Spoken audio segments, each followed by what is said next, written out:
పెద్ద కుమార్తె అయిన ధన్యతో ఎప్పుడైనా టచ్లో ఉంటారు? లేదు, అంటే ఆల్మోస్ట్ 5-6 ఇయర్స్ నుంచి కమ్యూనికేషన్ లేదు. ఆమెకి ఇష్టం లేదు మా ఝాన్సీ గారికి. కలిసిన 5-6 years back almost court permission ద్వారా కలిసినప్పుడే నేను చాలా పెయిన్గా ఫీల్ అయ్యానండి. పాప కూడా పెయిన్గా ఫీల్ అయ్యేది. ఇప్పుడు నాకంటే కూడా సరే మనం అంటే ఏదో ఫ్రెండ్స్తో షేర్ చేసుకుంటాము, ఇవన్నీ ఉంటాయి. పాప చిన్నప్పుడు కోర్టు పర్మిషన్తో నా దగ్గర రావటం ఎవ్రీ వీక్, తను ఉన్న 2-3 అవర్స్ వెళ్ళేటప్పుడు యాడ్ అవటం ఇవన్నీ జరిగేది. సో వెళ్తే ఆ పెయిన్ ఎంతసేపు ఉంటుంది సార్ చిన్నపిల్లలు? సరే మనం అంటే ఇంకేదో తట్టుకుంటాం, ఏదో చేస్తాం, వాళ్ళు కానీ చెప్పలేరు కూడా. అంటే అంటే మనకున్న కక్ష సాధింపుల వల్ల, మనకున్న ఈగో ప్రాబ్లమ్స్ వల్ల మనం ఎదుటి మనిషిని ఏదో సాధిద్దాం అని చెప్పి, అంటే నాకు ఒక్కటే పెయిన్ఫుల్ థింగ్ అండి. ఇప్పుడు ఝాన్సీ గారు నేను విడిపోయాం, తన ఇష్టం, విడిపోవాలనుకున్నారు ఆవిడ. సరే నేను ఏదో కొన్ని రోజులు ఫైట్ చేశాను, ఆవిడకి ఇష్టం లేదు కాబట్టి నేను విడాకులు ఇచ్చేసాను. సో మనకు పుట్టిన బిడ్డని ప్రేమను దూరం చేయడానికి ఎవరికి రైట్ లేదు సార్. అవును, ఖచ్చితంగా రైట్ లేదు. సో అక్కడే ఆవిడ ఏంటంటే నా నుంచి పాపని దూరం చేసింది. ఎందుకంటే నాకు చాలా ఇష్టం, పాప అంటే చాలా ఇష్టం. అలా చాలా చాలా రోజులు చాలా బాధపడిన సందర్భాలు ఉన్నాయి.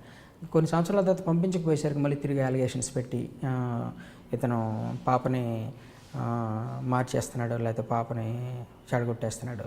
అంటే పసి పాపనే కన్న తండ్రి అంటే వాడు దుర్మార్గుడైన, ఫర్ ఎగ్జాంపుల్ వాడు ఒక స్మగ్లర్ అయినా, ఎలాంటి వాళ్ళైనా కూడా వాడి క్యారెక్టర్ వేరు, ఇక్కడ రిలేషన్ వేరండి, ఇక్కడ బాండేజ్ వేరండి, రక్త సంబంధం అండి.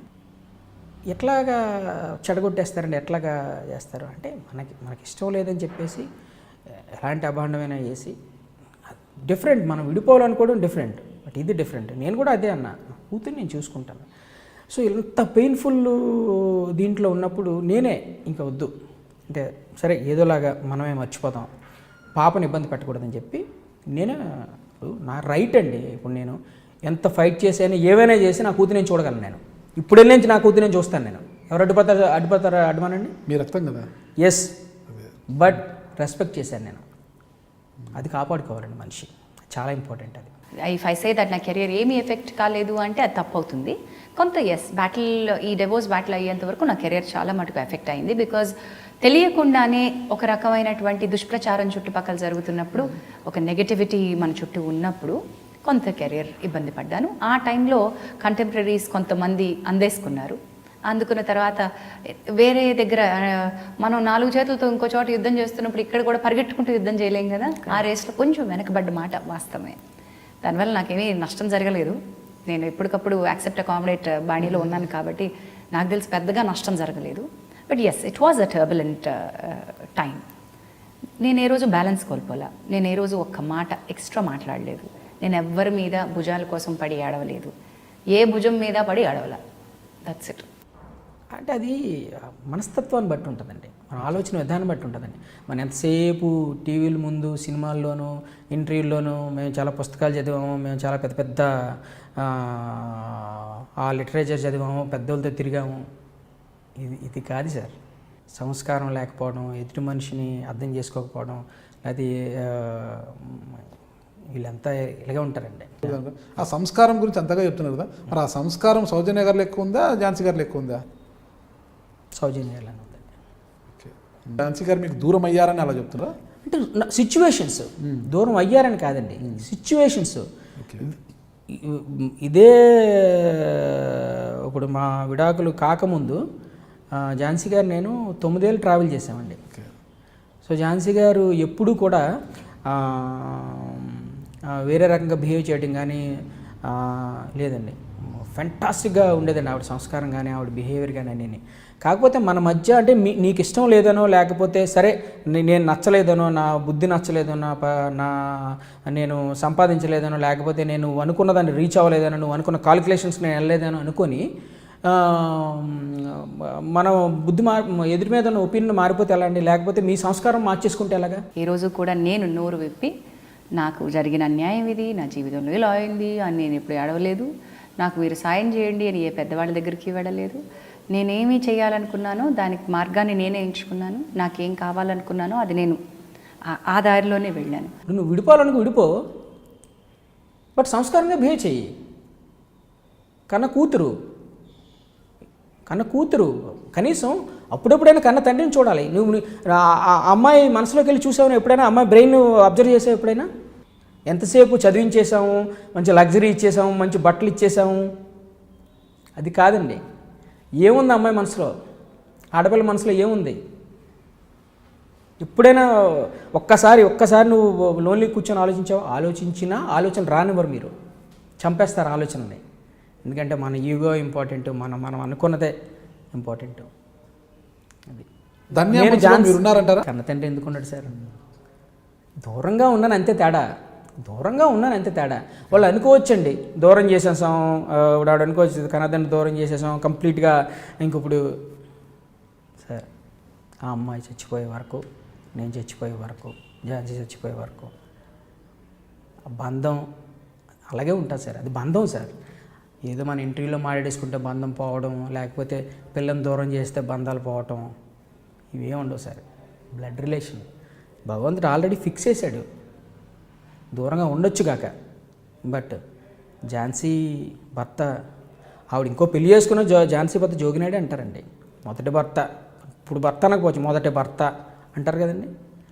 జోగినాయుడు మొదటి భార్య Jhansi.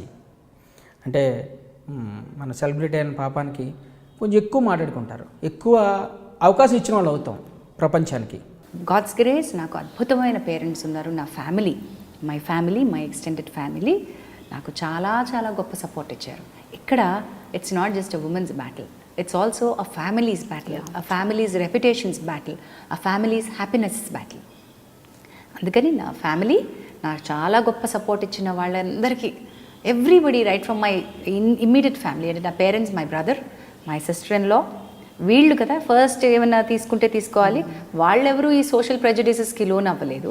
Secondly my extended family, అంటే పిన్నులు, అత్తలు, బాబాయిలు, మామలు, వీళ్ళు అసలు కంచు కోట, చాలా గొప్ప సపోర్ట్. అండ్ వాళ్ళు నన్నుగా వ్యక్తిగా నా నిర్ణయాన్ని గౌరవించారు. కాబట్టి నా ఫ్రెండ్స్, ఈ ప్రయాణంలో ఎవరు నిజమైన ఫ్రెండ్సో ఎవరు కాదో తేలిపోయింది. సో చాలా, అంటే నాకు చాలా ఆప్తమిత్రులు అనుకున్న వాళ్ళు ఏ రకంగా వెన్నుపోటు పొడిచారు అన్నది జీవితంలో ఏ విషయానికైనా బాధపడతానో లేదో తెలియదు, కానీ ఆప్తమిత్రులు వెన్నుపోటు పొడిస్తే ఉంటుందమ్మా, అది ఇంకా అసలు చెప్పలేనంత బాధ. పైగా నాకున్న వ్యక్తిత్వం ఏంటంటే ఎవరి మీద కక్ష పెట్టుకోలేను, ఎవరిని ఇబ్బంది పెట్టలేను, ఎవరిని నిందించలేను, బాధపడతానంతే. అలాగనే అవకాశాలు పూర్తిగా వాళ్ళని కట్ ఆఫ్ చేస్తానని లేదు, చాలా ఇబ్బంది పడతాను, అది ఒక్కటి మాత్రం ఇంకా చెప్పలేదు. బట్ ఈ డివోర్స్ చాలా కళ్ళకి ఐ ఓపెనర్ లాగా అన్ని కళ్ళకి కట్టినట్టుగా చూపించడంలో హెల్ప్ చేసింది. This is when you will understand what life is and who will stand beside you. కానీ ఈ 8 ఏళ్ల పీరియడ్లో ఝాన్సీ, మీరు అన్నట్టు నువ్వు ఎక్కడ బయటపడలేదు, నువ్వు మాత్రం ఏ మీడియాలో మాట్లాడలేదు, రెస్పాండ్ అవ్వలేదు, రియాక్ట్ అవ్వలేదు, ఏమవ్వలేదు. బట్ అటు సైడ్ నుంచి వస్తున్న ప్రతి ప్రెస్ కాన్ఫరెన్స్ అవ్వచ్చు, మీట్ అవ్వచ్చు, ప్రెస్ కవరేజ్ అవ్వచ్చు, అటువైపు నుంచి వచ్చిన వర్షన్స్ని కనీసం ఆ వర్షన్స్కి రెస్పాండ్ అన్న అవ్వాలని అనిపించలేదా ఇప్పుడు? అది కరెక్ట్ కాదు. ఓకే, 2 విషయాలు ఉన్నాయి ఇందులో. నీ అంతటా నువ్వు రావటం వేరు, ఒకళ్ళు వచ్చిన తర్వాత అది ఖండించడం వేరు, కనీసం ఆ రెస్పాన్స్ అని ఉండాలి కదా. The 2 things in this involved. ఏ వ్యక్తి అయితే ఈ ప్రెస్ కాన్ఫరెన్స్ హోల్డ్ చేస్తున్నారో ఆ వ్యక్తి ఇదే ముక్క, నేను ఎలా అనుకుంటున్నాను అని చెప్పే ముక్క చెప్పాల్సిన చోట చెప్పలేదు. అంటే కోర్టుకు వచ్చి వాదించాల్సిన చోట వాదించలేదు. కరెక్ట్? బ్యాటిల్ నాతో జరగాలి, నాతో ఎంచుకోలేదు అతను. అక్కడ మాట్లాడాల్సిన ఆ విషయాలు మీడియాని ఎంచుకున్నాడు, కేవలం జనానికి చెప్పాలి అనుకున్నాడు. ఇక్కడ ఈ మీడియా కానీ, విన్న జనం కానీ, ఉన్నటువంటి పబ్లిక్లో ఉన్న ఒపీనియన్స్ కానీ నన్ను ఈ ఇష్యూని ఏమన్నా సాల్వ్ చేయగలవా?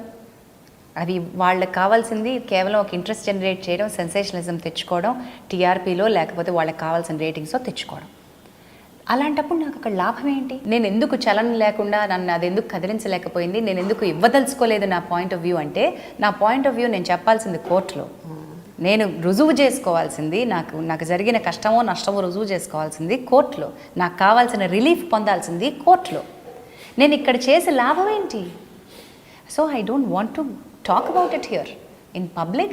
నాకెవరు సాయం చేయరు అని తెలిసిన దగ్గర నేను ఎందుకు చేస్తాను? పైగా వీళ్ళు వాడుకుంటారు, తోడేళ్లలాగా మింగేస్తారు అనుకున్నప్పుడు, వీళ్ళు దీన్ని నాకు పుండుని మళ్ళీ మళ్ళీ రేపుతారు అనుకున్నప్పుడు నేను ఎందుకు వస్తానమ్మా? ఆదాయాలు ముజే మారలాగా నాకు అవసరం లేదు. Secondly, one should understand that ఇక్కడ జరిగిన విషయం అంతా కూడా ఏ వ్యక్తి అయితే బయట మాట్లాడడానికి ఇష్టపడ్డారో వాటిని నేనేం ఖండించదలుచుకోలేదు అసలు. అతను అక్కడికి వస్తే ఖండించుండేదాన్ని. Okay, I don't want to, there is no point in talking about it. ఈ జనం మర్చిపోలే, వాళ్ళకి కావాల్సింది, వాళ్ళకి తెలియాల్సింది ఎంత, వాళ్ళకి ఎందుకు తెలియాలి? వాళ్ళకి తెలియాల్సింది ఏంటంటే Jhansi is going through a divorce, so and సోకి వైఫ్గా ఇప్పటి వరకు ఉన్న ఈవిడ ఇప్పుడు ఈయన వైఫ్ కాదు, అంతే కదక్క తెలియాలి.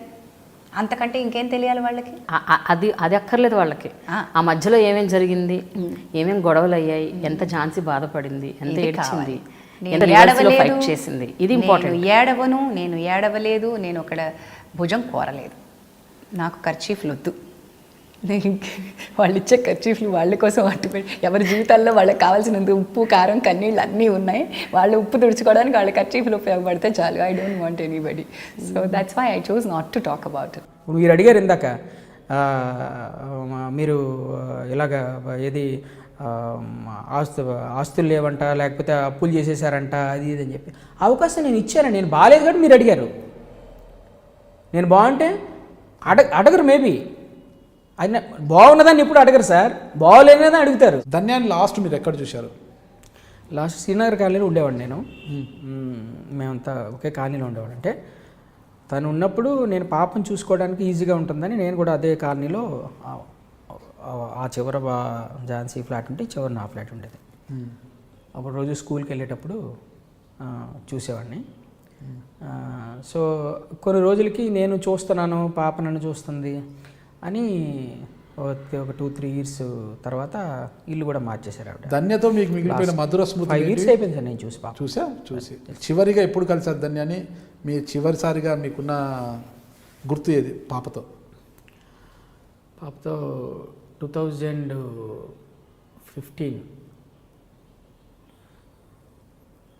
ఎస్, 2015 రోజు స్కూల్కి వెళ్తూ అంటే ఆ రోజు చూశాను. అమ్మ ధన్యాన్ని పిలుస్తూ ఉన్నాను. అలాగ నడుచుకుంటూ నన్ను ఇలా చూస్తుంది, నడుచుకుంటూ వెళ్ళిపోతుంది. అంటే మామూలుగా అయితే ఆగేదో లేకపోతే భయమో ఏంటో తెలియదు, కానీ వెనక దూరంగా వాళ్ళ అమ్మమ్మ నడుచుకొని వస్తున్నారు. సరే భయపడింది, సరే కొన్ని అయిపోయింది.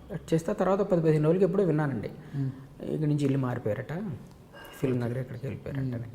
ఓకే, ఈ 17వ పుట్టినరోజు జరుపుకుంటున్నారు అన్నప్పుడు అంతా గ్రాండ్గా చేశారు, ప్రముఖులంతా వచ్చారన్నారు కదా, మీకు ఎలా అనిపించింది? అంటే తెలియదండి, వచ్చారు, బర్త్డే జరిగింది, ఈ విషయం నాకు తెలియదండి. తను November 5th తన పుట్టినరోజు. ఇప్పుడు ఆ రోజు కూడా 5th రోజు సౌజన్య దాన్ని 16 ఏళ్ళు అయిపోయాయండి. అవునమ్మా, 16 years. అదే 17 అని చెప్పి ఒక చిన్న పెట్టారు, వచ్చిందండి అని చూపించిందండి తను. ఓకే, ధన్యా పేరు గుర్తొచ్చినప్పుడు మీ మనసు ఏమనిపిస్తుంది? బరువుగా ఉంటుందండి, బాధగా ఉంటుంది. లేదు, ఎందుకంటే if I don't go through all this non sense, నేను అనుకున్న నా స్వతంత్రం నాకు రాదు. ఏ హ్యాపీనెస్ అయితే నాకు కావాలనుకుంటున్నానో అది యుద్ధం చేస్తే తప్ప రాదు అనే క్లారిటీ నాకు మొదటి నుంచి ఉంది. దానికి బిటర్ బ్యాటిల్ కోసం నేను రెడీ అయిపోయి ఉన్నాను. ఇంతకంటే హారబుల్ ఏమన్నా వచ్చినా కూడా పర్వాలేదు అనేటువంటి దానిలో ఉన్నాను. కాబట్టి నేను ఎప్పటికప్పుడు అల్టిమేట్ లక్ష్యం, అంతిమ లక్ష్యం వైపు చూస్తున్నాను. కాబట్టి నాకేం ఇబ్బంది అనిపించలే. ఇన్ ది ప్రాసెస్ నాకు ఒకే ఒక చైల్డ్, ఈ చైల్డ్ హ్యాపీగా పెరగాలనుకున్నాను. కాబట్టి తన వరకు కొన్ని ఇబ్బందులు రానివ్వకూడదు అనుకున్నాను. కాబట్టి ఇవి అనవసరంగా నేను ఇబ్బంది కొని తెచ్చుకుంటే, దానివల్ల నేను ఇబ్బంది పడితే అది రిఫ్లెక్షన్ ఇమ్మీడియట్గా డాటర్ మీద పడుతుంది. I don't want that to happen. బయట వాటిని కనుక if I chose to respond to all of that nonsense, I would have, మీరు అన్నట్టుగా ఆ ట్రామా ఎవ్రీడే నిద్రపోయేటప్పుడు ఎక్స్పీరియన్స్ చేసి ఉండేదాన్నేమో. నాకు తెలిసి నేను ఎప్పుడు ప్రతిరోజు హాయిగా నిద్రపోయాను, ఇబ్బంది పడే సందర్భమే లేదు. So I'm very happy and I want all the women or men, చాలా మటుకు మెన్ కూడా ఇబ్బందుల్లో ఉన్నారు. రిలేషన్షిప్లో ఉన్న స్ట్రెస్ చాలా హైగా ఉన్న రోజులు ఇవి. ఎంత అమ్మాయిలు ఇబ్బంది పడుతున్నారో అంత అబ్బాయిలు కూడా ఇబ్బంది పడుతున్నారు. పర్సంటేజెస్లో వేరియేషన్ ఉండొచ్చు కాక ఇంటెన్సిటీలో మాత్రం వేరియేషన్ లేదు. I'm not saying that man doesn't go through trauma while going through divorce అనట్లేదు. both of them go through. Both of them go through this equal amount of pain. కానీ financial independence and clarity of thought ఉన్నప్పుడు ఈ battle ఇంకొంచెం easy అవుతుంది. Clarity of thought of what you want, ఏం కావాలో మీరు ముందు నిర్ణయించుకోండి. అక్కడ వేవరింగ్గా ఉంటే అనవసరంగా ప్రొలాంగ్ చేసుకుంటూ వెళ్ళడం అవుతుంది, కక్షలు పెంచుకుంటాం. I know lot of people, చాలా సన్నిహితులే, ఇద్దరు ఇబ్బంది పడ్డ సందర్భాలు ఉన్నాయి, మళ్ళీ తిరిగి చేరిన సందర్భాలు ఉన్నాయి ఒక గూటికి, మళ్ళీ ఇద్దరు మధ్య పొరపచ్చాలు వచ్చిన సందర్భాలు ఉన్నాయి, మళ్ళీ లేదు మేము కలిసే ఉందామని నిర్ణయాలు ఉన్నాయి. అలాంటప్పుడు బిట్టర్గా పెట్టుకుంటే తిరిగి వచ్చినప్పుడు ఎంత కష్టంగా ఉంటుంది వాళ్ళకి. So you choose your battle. మీరు ఎమోషనల్గా స్ట్రాంగ్గా ఉన్నారనుకోండి, అప్పుడు ఇబ్బంది పడకుండా ఉంటారు. That's my call for all the women or all the men who are in a relationship లో ఉన్న స్ట్రెస్ అందరిలో స్ట్రాంగ్గా ఉండండి ఎమోషనలీ. బట్ ఝాన్సీ, ఒక విషయం చెప్పు ఝాన్సీ, ఒక పాయింట్ ఆఫ్ వ్యూ అది కాదు, ఇది కరెక్ట్ కాదు, నా పాయింట్ కూడా ఇదే యాక్చువల్గా కరెక్ట్ అని చెప్పాల్సిన అవసరం కూడా అగత్యం కూడా లేదని అనుకున్నావా? అంటే ఇప్పుడు కానీ అప్పుడంటే కోర్టు సబ్జుడిస్, ఇప్పుడు డివోర్స్ అయిపోయింది.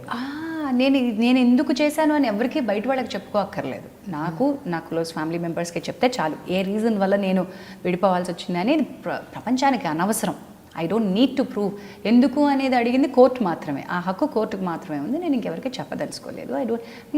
ఈ చెప్పడం వల్ల మనకి ఇంకా నష్టాలు ఉంటాయని భావించాను. So I don't want to talk about it. I don't want to relive the experience. I don't want to give somebody entertainment out of my life. True. So that way I'm very strong. And ఇంకొకటి మీరు ఇందాక అడిగి మధ్యలో నేను ఆపేసింది ఏంటంటే, that how does my voice అని నేను చెప్పాలి అనుకున్నటువంటి ఆ వాయిస్ చెప్పడం ఇంపార్టెంట్ కాదా అని నేను చెప్తూనే వచ్చాను. నేను ఎక్కడైతే అవసరమైన చోట ఇంటర్వ్యూస్లో ఎంత న్యాచురల్గా ఎంత సటిల్గా దాన్ని చెప్పాలో అంత స్ట్రాంగ్ సిగ్నల్స్ నేను ఇస్తూనే వచ్చాను. డీటెయిల్స్ ఏమి ఇవ్వకుండానే I have been very strong. Please subscribe to iDream. For more videos, please subscribe to iDream. నేను మీ Jabardasth Naveen. For more videos please subscribe to iDream. For more videos, subscribe to iDream. For more interesting videos, please subscribe to iDream. Hi, this is Anil Ravipudi. For more videos, please subscribe iDream Media. This is Manjula. For more videos, please subscribe iDream. For more videos, please subscribe to iDream channel. Don't miss it. అక్కడ ఒక గంట symbol ఉంటుంది, దాన్ని లాగి పట్టి కొట్టండి, మర్చిపోదు. ఓకేనా? Subscribe to iDream.